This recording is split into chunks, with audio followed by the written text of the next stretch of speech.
What are you most afraid of? I think I have very similar fears to the average person. I think typically fears are derived from losing everything that you have and or not getting the things that you want. Yeah. I mean, I think that losing everything, being like being broke, like that's probably my biggest fear. Being broke.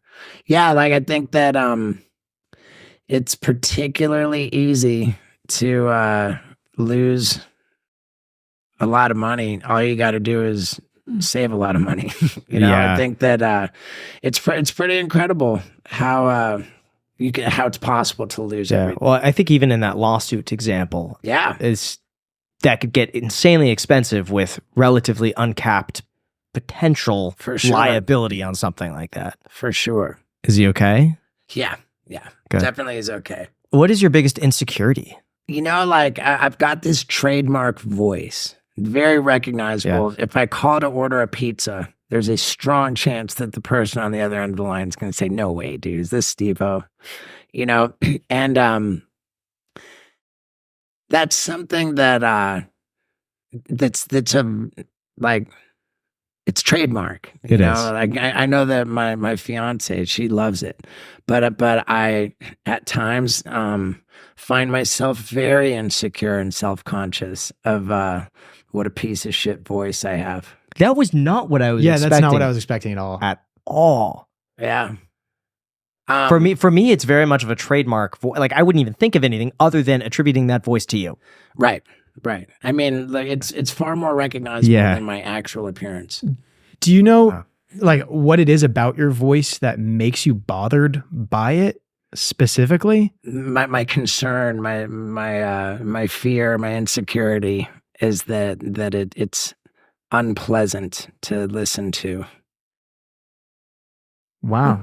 Okay. If it makes you feel any better, unexpected. I mean, never bothered me. Yeah, I mean, in the past few days, I've listened effectively to your voice nonstop. Oh, wow. You probably listen to your voice like 10 hours well, of that your means voice. the world to me. Thank you. And you know what I also think too, that if you ask most people, I suspect most people, when asked what they're insecure about, would not be inclined to give an honest answer.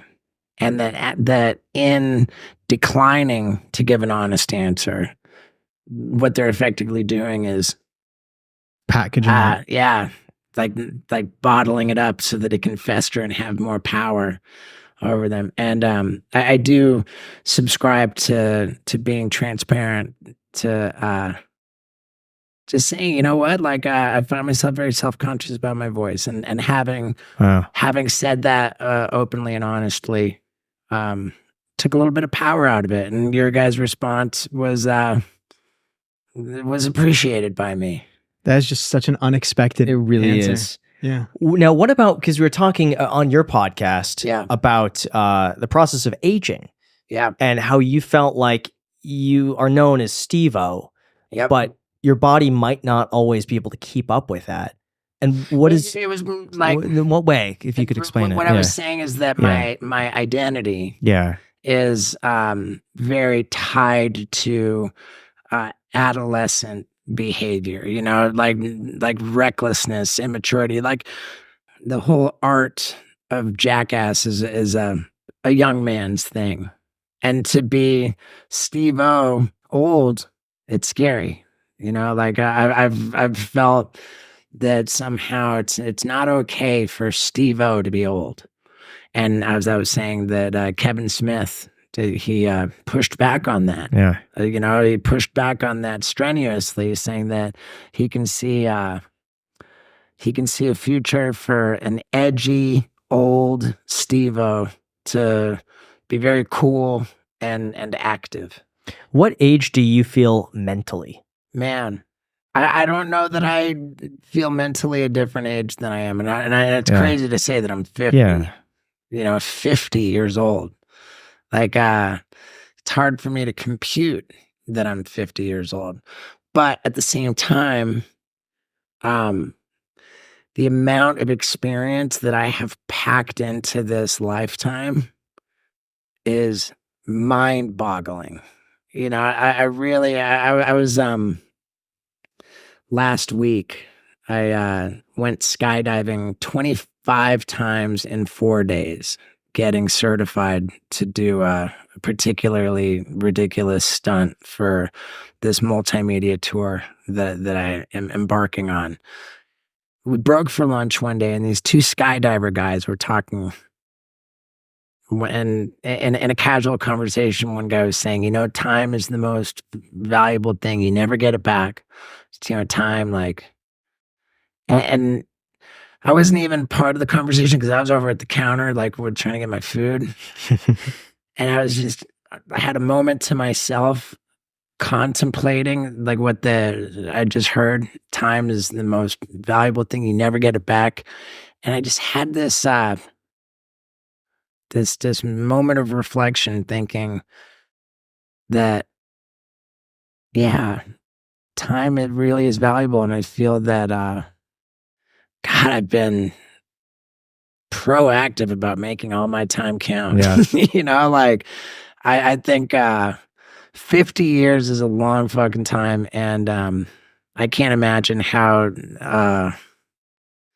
any other 50-year-old could have had as much life experience as I've had, even anywhere near close to it. Yeah. Having so many experiences and having gone through so many things, is there a specific decision or moment in time where if you could go back in time, you would change it? Or what is your biggest regret?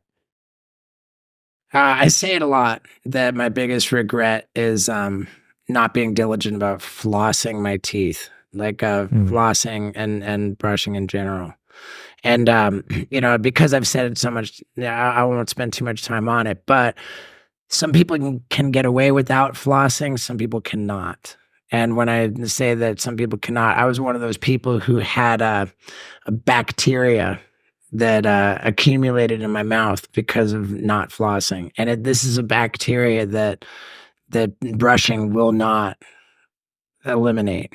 So, like, you know, there were just so many years in my life where I would brush my teeth, and, like, immediately after brushing my teeth, someone would tell me, dude, your breath is gnarly. Like, what are you talking about, man? I just brushed my teeth. And I didn't understand it. It's, you know, so the thing is that in our society, when somebody has, like, an odor emanating from their mouth, like, it's not like societally okay to tell them. And in the case of people who have this bacteria in their mouth, they themselves can't detect it.